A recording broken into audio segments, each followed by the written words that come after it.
Thanks for tuning in to my official YouTube channel, Reverend Mi Ling, Ornery PSA. I'm Reverend Mi Ling.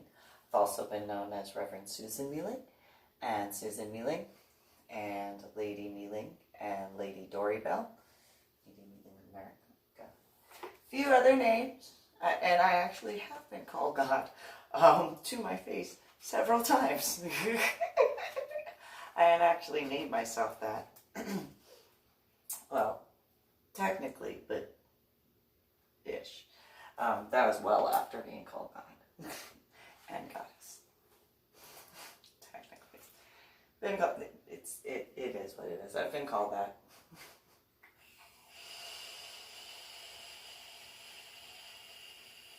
Forgot who the first person is that called me that to my face, but Yep. So, going to continue reading Failsafe, the Kennedy Curse fused with science fiction fantasy, written by me, Susan Mi Ling. I'm going to do it a little Torah style, doing it backwards in that regard. So, continuing on. Rolling his eyes, Christopher sarcastically said simply, "Again?" Suddenly a voice echoed throughout all of time and space to interrupt the three and speak with all throughout the globe. "The White Lotus of the Venerable Mother was sent to your planet in order to gather all of the children into one family using the forecast of the future Buddha Maitreya of the motivation through loving kindness." Another voice declared, "The deer with the cauldron was not allowed to choose the path upon this planet and put itself into exile after all of the tests in order to find a way to explain the dual deity within the universe's good religion. The lands shook as the air became electrified when a booming voice demanded, 'Tell us, where has the Maitreya run off to, or this world will be destroyed beyond repair?' Mott added, 'We are now in an era which is not going to be of your concerns, cherubim, any longer.' Startling the three, they looked around the room, seeing nothing but swearing. Each heard the distinct voices and screaming. All three shrugged their shoulders with a brief sigh. Chopping the oddity to a television in another room being left on from the television show he was watching before the two returned into the house. Christopher waved off the minor fears of the unknown voices and comments with a flick of his wrist, joking to ease Luke's mind. Maggie changed the conversation to discuss points referencing Sun Yat-sen and the revolution before the power of Mao Zedong taking over, creating additional tensions for another civil war. Noting after Nepal, Tibet, and the problem at Tiananmen Square, the additional issues growing throughout the globe detailed other points for notice of mankind. While the onlookers watched atop the 1% alongside of the conversation between the three in a split-screen view, words spoken streamed across the bottom. Similar to watching a news report, all points made by the three were read by everyone watching, creating more confusion for the masses restrained to their torture, adding to their slowly driven insanity. Christopher asked, "Did you know the first telescope was built in the 1600s, whereas the first rebreather for underwater exploration did not occur until the early 1900s? Maggie interrupted Luke, responding to Christopher, saying, "Beyond arrogance, the obsession to look outside of oneself well before looking within for understanding and wisdom, the Watchers were not happy with that repeated choice." Luke inquired, "What is the big deal?" Maggie snapped to rapidly inquire of so in an aggressive manner, "How can one succeed outside of oneself without knowing oneself to learn from the mistakes in order to continue the individual path outwards to move towards the successful ventures. Christopher jumped next to Maggie, asking Luke, "When scientific studies, which would once be known as witchcraft, in other times are held in a higher regard than spirituality, where is the balance?" Shortly, Luke commented about his adoration of the 17th century having been the truest age of enlightenment. Ignoring the two males, Maggie changed the direction of the conversation to focus on the demise of the Aksumite Empire while adding commentary about the heavy slave trade there. Surprised to learn of the large assistance to create the abundance of slaves for work from the Syed Ali Mohammed and the Mirza Ghulam Ahmad foundations, the three continued their discussions uninterrupted. Breaking off into a minor discussion about Palestinian Authority alongside of Israel and the Holocaust, the three talked about the colonial expansions while comparing the treatment of individuals during the many fatwas with crusades versus the witch trials. Even though freedom of religion would be a law to be respected within the court system, the genuine meaning was not to arrive until much later in time. All three agreed during the discussion of the unfortunate lateness for those who suffered. Maggie took a moment to redirect the conversation from the cultural evolution of mankind to discuss the souls wandering throughout the globe. She spoke of information read from ancient texts of old, grabbing different relics to show various degrees of proof, explaining to Luke those whom have suffered greatly throughout their lifetime were not allowed to leave, not only because of their unfinished business, but for a secondary mission.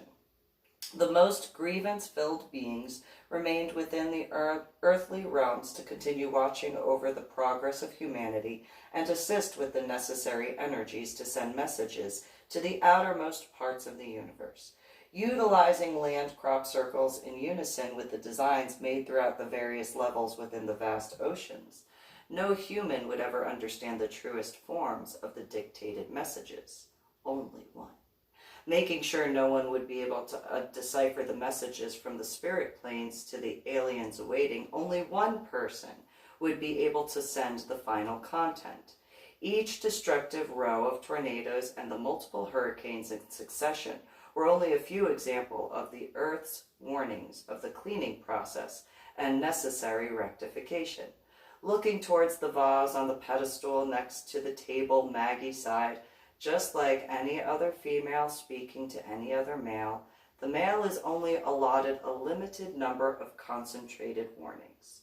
Christopher added, "The media reports of many aspects throughout existence within the planet while remaining utterly disconnected from the average individual for another several millennia."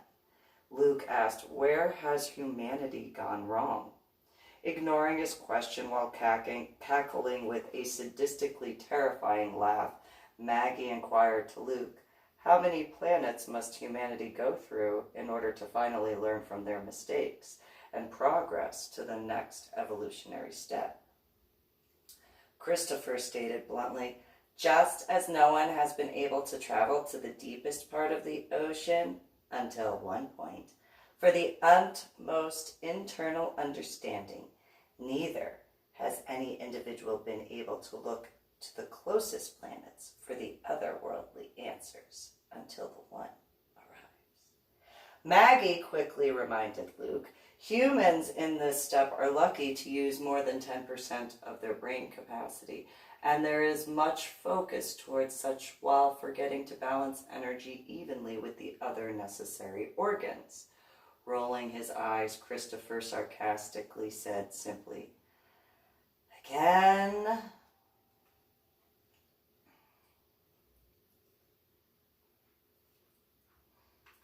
Luke commented about the Grand Secretary's autocratic government bringing the worst poverty among the masses, and those watching lowered their heads.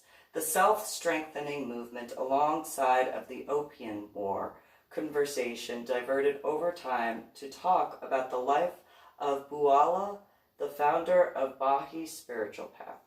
moving away from the discussions in reference to Sun Yat-sen and the military uprising among the time reference. Christopher briefly talked about the arrival in New York City of the Theosophical Society. Luke commented of the Swami Vivekananda's first speech at the Parliament of World Religions to discuss the ancient philosophies of Vedanta and spiritual yoga within the Western worlds. Maggie quickly brought up the Neo-Hindu daughters of Brahma called the Brahma Kumaris, tracing their origins to date back to the group as the Mandala. The migration of Zoroastrian from Persia to India as refugees from persecution had been discussed, along with the discussion about the few differences between the Aksumite Empire all the way through to the Ozo Empire. Luke sparsely talked about Jerusalem being sacked during the Seventh Crusade before being cut off by Christopher to talk about the various church reformations throughout the centuries. Beginning with the reference points about Martin Luther before the Spanish Inquisition, he ended talking about the abolishment of the Christian holidays wrongly. Mainly referencing the lost points within the Gregorian calendar, the three continued referencing the spiritual aspects, soon the conversation about the Age of Discovery and the Industrial Revolution. A voice stated to the masses, "Upon the time the world began to study the effects and uses of magnets, had been your last opportunity to earn the next evolutionary step." Increasing the tensions emanating throughout all beings, the voice added, "De Magnete," by William Gilbert, only held a single piece to the multifaceted puzzle for humanity's existence. The other voice added to scare the general public more than the urine and fecal-filled breeches of some. The Black Death and all similar diseases were a different lesson for humanity to learn from the problems overcame, but even there, the human race barely passed that class. Mott rose her arms to the sky, while Anubis ran wildly with the Green Ripper as she declared, "This is a moment on energies of this galaxy and universe. Heed my words and my intentions." While the people screamed for mercy, the three continued speaking without the ability to hear or acknowledge those watching. Christopher debated with Maggie about the aftermath from the studies completed by James Maxwell and the radio waves while she projected her stance referencing his laws of electromagnetism. Luke tried to make remarks about Thomas Edison opening the first power plant, falling upon deaf ears within the room, though sooner than later it would be known. Though the leftover beings on Earth were watching and listening, none of the three were the wiser at the time.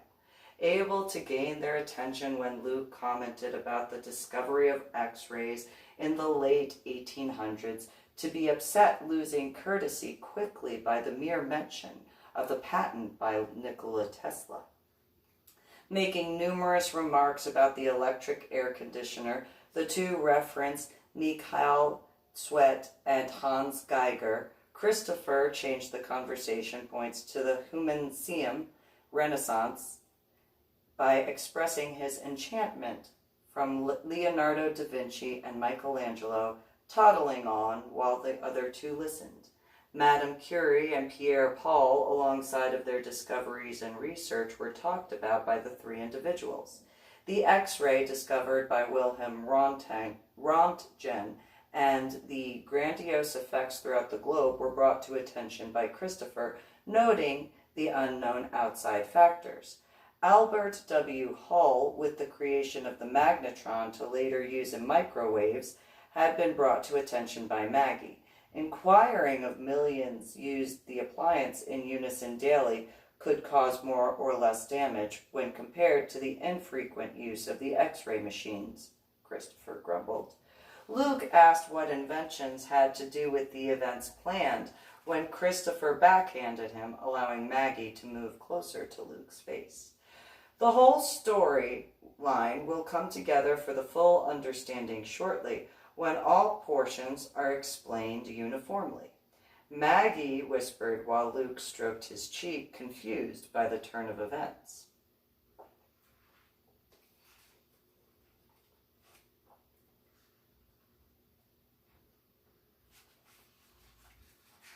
Maggie stated, more than 30,000 years before this common era had been many shrines for Vishnu and Venus, which had been dated for their production, and around 6,000 BCE, Hinduism was formed.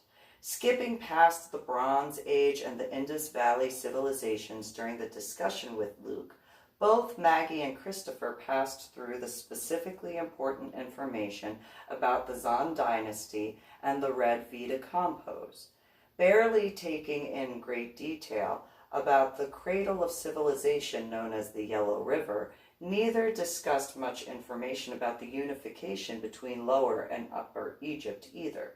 They minutely conversed about the civilization along the Nile River. Around the same time they talked about the culture in Mesopotamia. Quickly discussing information referencing the texts within the pyramids of Egypt, both of them had to pause. Maggie and Christopher could hardly contain their laughter, as so many people have claimed the truth in understanding the wisdom throughout written hieroglyphics. Two moved the conversation well past to the 9 capitals and Sima Khan's records of the Grand Historia throughout a minor description, while also discussing information about the mandate of heaven. Reminding Luke the multidimensional aspects of existence, the two attempted to explain the multifaceted approach to human life. While Maggie focused Luke's attention to monoism and Taoism, Christopher talked more in detail about legalism as well as Confucianism. Luke attempted to inquire if Socrates, Theodosius, or Plato had any point of recognition. Both noted, while adding the importance of rarely known belief system called Zoroastrianism. Intermittently, the two brought up the first use of the iron in correlation to the period of warring states of command. Adding the commentary about the construction of the Great Wall of China alongside of the admitted desire for complete perfection, they talked about Akkadian Empire alongside of the Kingdom of Kerma in Sudan. Xu Qing's idea of harmony in heaven was discussed intermittently with comments about the exodus of the Israelites from Egypt, while adding points referencing the Torah being given to Moses.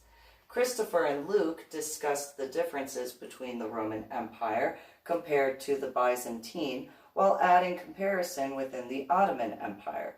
Discussing the expansion of slave trade in about 5th century BCE while Maggie walked off into the shadows, the two males also talked about the siege of the city of Jerusalem and the rise of Rabbinic Judaism.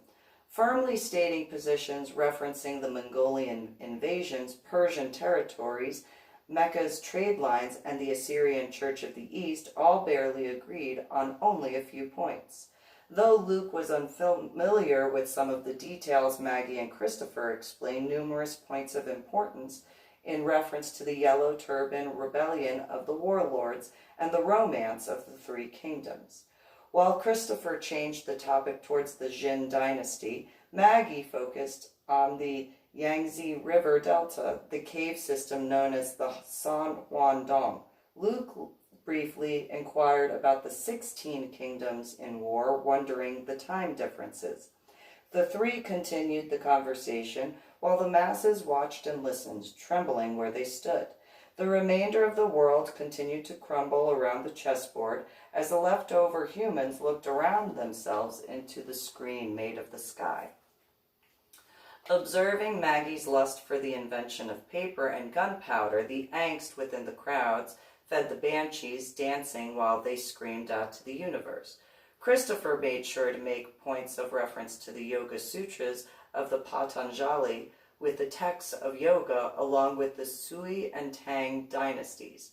While Luke and all others looked on and watched, Maggie and Christopher kept up with their bantering. The topic causing strife between the two, which were the best points of the 3 government departments versus the 6 ministries. Many onlookers were lost throughout different portions of the conversation above them, but most quickly understood the ongoing lesson. Luke interrupted the two debating and bickering, overrunning the conversation points. Making sure his opinions were heard, Luke proudly discussed the Jinja Rabbah core text of Mandaya Gnosticism and the Edict of Milan for the religious tolerance, along with the various stages of the sometimes Holy Roman Empire. The first ecumenical council of the Nicene doctrine to hold the Nicene Creed during Easter Mass, as well as the teachings during the Constantinople times, were other presented points Luke had talked about. Though the other two listened, neither were instilled with the striking negativity, though neither of the two were impressed in the slightest. Upon Luke talking about his well-versed knowledge of the varying differences between the 9 well-known Crusades and the Knights of Templar, both Maggie and Christopher nodded in agreement. While Luke spoke of the Masons and Illuminati, along with other lesser-known cults and powers, both quickly knew Luke was the one previously spoken of. Listening to the commentary about the thoughts while the two nodded along, Maggie and Christopher knowingly grinned. While the masses looked on, wondering when the excruciating agony would end, none were able to look away nor ignore the conversations. Changing the discussion towards the Shinto texts along with the Umayyad Caliphate, Christopher explained various positions in reference to their chosen paths. Maggie interjected random points about Adi Shankara and the causes for his works to consolidate to the Vedanta.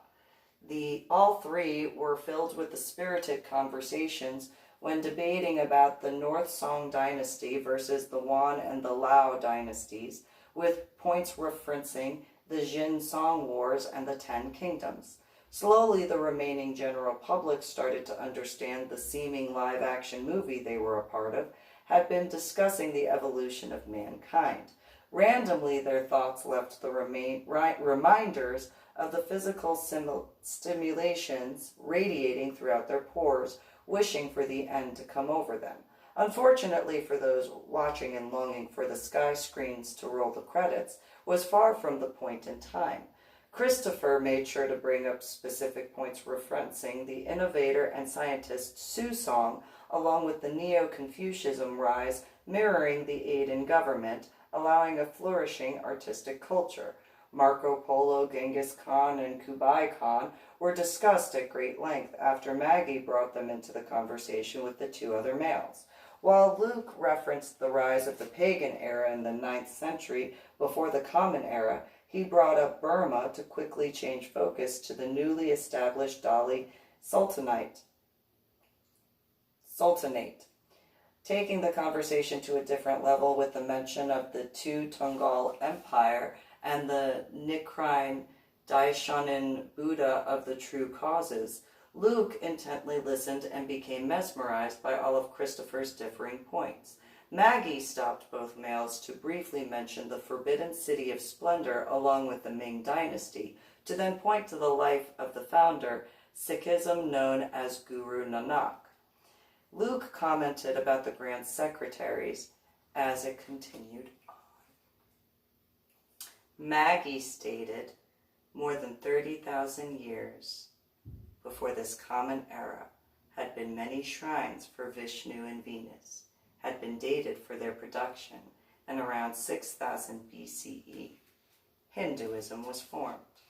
Creating an atmosphere of safety, the aliens gave enough for the planet to sustain life.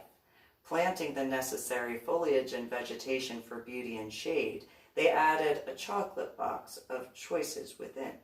Some flora were brought solely to trick humans for what they call the Darwin effect. Those which were poisonous plants similar to the venomous animals to remove from the gene pool those who were not worthy to evolve further, such as cherubim. Though, should mankind pass the initial survival requirements to the next evolutionary measure, would prove interesting. While the Dong and Lees mixed among the rest of the human race on Earth, some took far too much leisure when taking advantage of joining humanity. Others within the Lis and Dongs remained vigilant within their designated purpose. Though some remained on the fence throughout the centuries, faltering back and forth, all were allowed to choose their final paths and destinations. The first known funeral rites throughout the globe can be dated more than 200,000 years prior to the change from before Common Era to after Common Era. The majority of the found cremation rites around the earth were not dated prehistorically before 10,000 years BCE. Though it had been noted the first cremation funeral rites were found around China and India more than 100,000 years before the Common Era.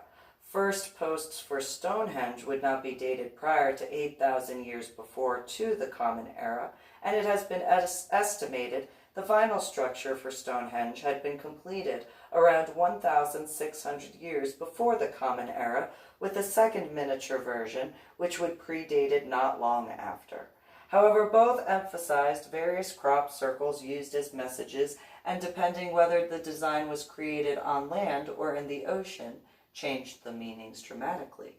Always hidden in purpose to the average human, the outlying sources watched without missing a beat. Christopher interrupted the story to joke with Luke again. I asked you earlier if you noticed the majority of depictions for futuristic aliens are in an Asian form, and all I have to say is when trained, they have unmatched patience. Maggie scolded Christopher quickly so the two could continue explaining the book's story to Luke.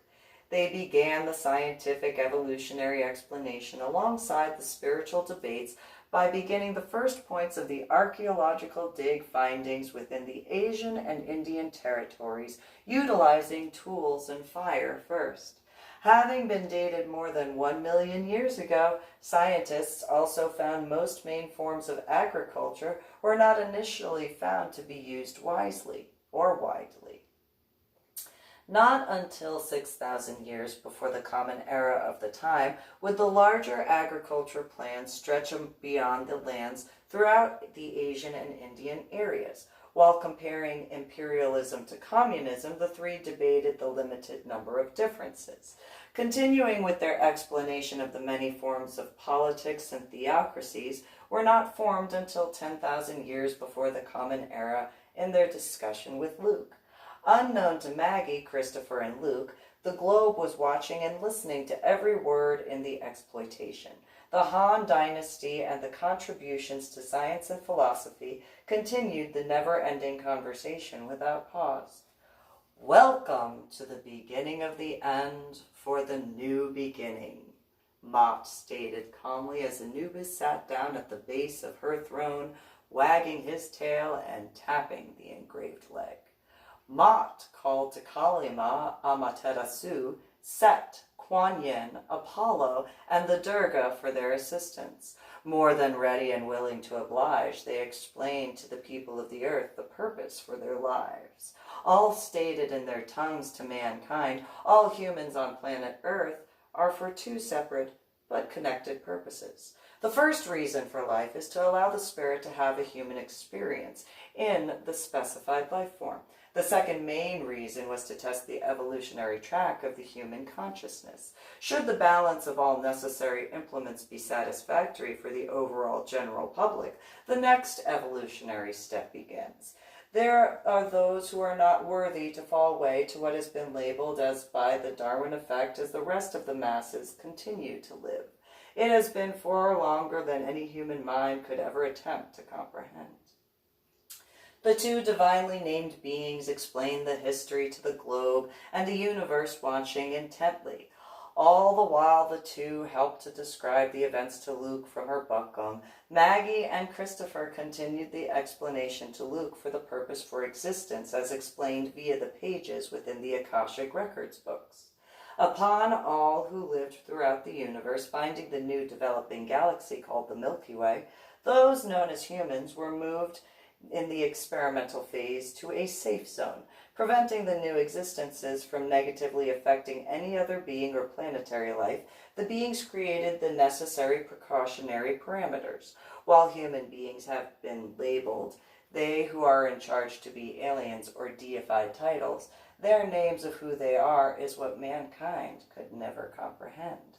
Both families sent out volunteers from the Dongs and the Lees to observe and report back through the notations, making sure to give the new life form called humanity room to grow and show their truest forms to what humans call aliens, allowed evolution to naturally occur in the experimental stage. Time known outside of the Milky Way galaxy has always been held in a far different regard than on Earth, as it always will be. Light years are unimaginative in comparison to the speeds from those far beyond who have the capability for travel. Injecting the changeling spirits of the Dongs and the Lees within human life forms on Earth, the aliens were guaranteed constant detailed updates. Looking forward to each picture and writing, the long-distance relationship continued throughout the millenniums of the time on Earth, creating the light post for the universe to illuminate the path to this world. Stonehenge had been left for their return. Upon finding the second creation within a few miles of the original site, the piece called Stonehenge, too, is the parking cul-de-sac.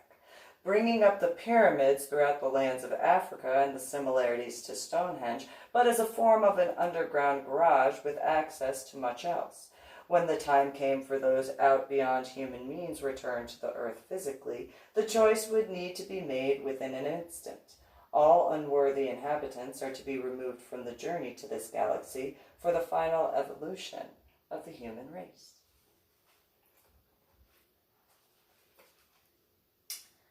I'm going to finish with one last page.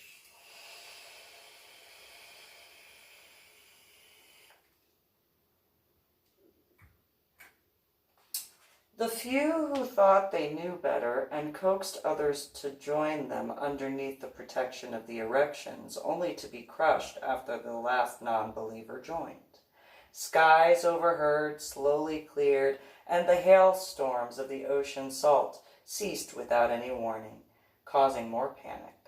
Revealing the bright sun above, the people were in amazement of the fireworks shooting outward. Comets and fireballs shot from the sun brought every one of the remaining dwindling people watching the explosions with tear-filled eyes. The blinding bright lights turned the heads and attention back to the holograms from the stationary technology pieces, shocked to see nothing except pure white light in one direction and pitch-black darkness in the opposite field of view. Abruptly, all of the existence of mankind were suddenly standing together on the dividing line, silent and petrified. Towards the front of the group of people sat a woman figure draped in fine white linens, while sitting on top of a throne in the center of a pedestal, made of glimmering metal and precious stones. The throne shined brighter than the figure, towering over the physique with tall rods standing as a canopy within the throne, but all created additional flair within the statuesque cathedral. Without much movement, the silhouette revealed herself to the masses watching. She descended to the crowds after walking through large ostrich feather fans, when suddenly each individual person saw themselves standing in a new location. All were individually standing on a single square in what seemed to look like a chessboard, infinite in length and size, holding all of the living, separated by an abyss of emptiness as anyone who dared to step off of their personal block. All could see her body and skin being adorned with the golden jewelry filled with multiple-sized precious stones. Holding a shining metal staff with a glittery globe on the top, her beauty froze the souls who looked at her gorgeous nature, using the cane to strike each piece of ice with a simple swipe. The remnants shattered and fell into the holes between. When a set of justice scales lowered towards the never-ending chessboard, she stated, "I am Mott, here to judge your souls." The second balances landed. She added, "I appreciate the ease you have made my work for me with your social media revolution."